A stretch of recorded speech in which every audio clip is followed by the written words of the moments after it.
My name is Willie Lambert and I live in Santa Fe, New Mexico. I would like to share my ongoing project of cruising and documenting New Mexico Route 66. 17 years ago, I realized the scope of trying to understand the different alignments of 66 through New Mexico. By sharing my passion, perhaps I may be able to gather more information.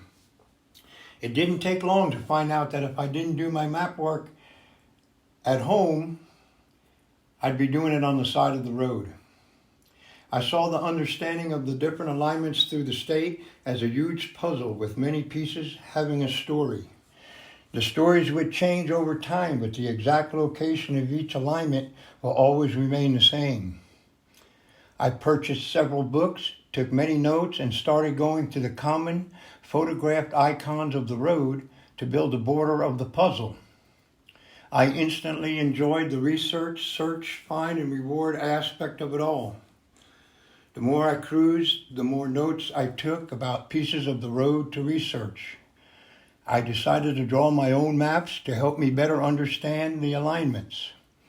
Quite a few pieces of the puzzle are behind gates and fences. East from Santa Fe to Texas, the gates belong to private landowners. West from Santa Fe to Arizona, those gates belong to Indian reservations. My sections maps are short stretches of the road made up of segment maps. The maps are color-coded to show what alignment or alignments are in that segment. I have nearly 500 segment maps to cover the state, and these maps are to the best of my knowledge, and I welcome any necessary correction.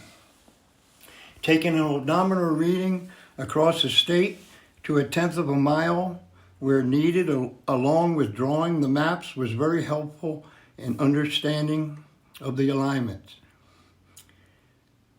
Taking photos over the years has evolved into a then and now project, as the changes along the route have been many. The totem poles at the Longhorn Ranch can only be viewed through a chain link fence from about 100 yards. Evelyn stands by the fading paint at John Clare's Snake Pit. The mobile jailhouse at Barton has long been gone. Much of the folk art at Art Sanchez's Gettysburg of the West has vanished, and the list goes on.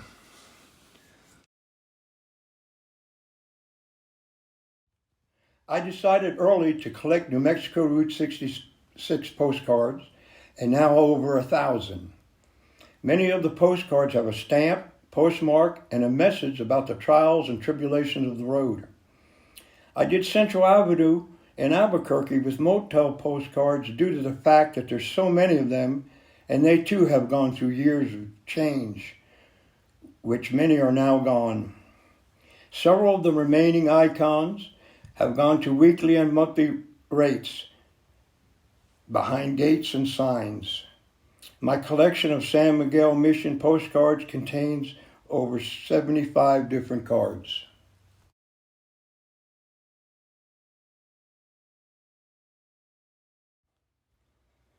Additional projects have evolved, such as documenting the roadside wildflowers and learning the medicinal as well as other uses of those plants by different tribes. And naturally, the pollinators were sure to follow. Here's a start to a common bird list found along the corridor of New Mexico Route 66. The slow-moving trains of Gallup offer a great opportunity to photograph rail art. I made this crossword puzzle using words associated with New Mexico 66, auto courts, motels, railroad terminology, roadside wildflowers, etc. It has 643 clues.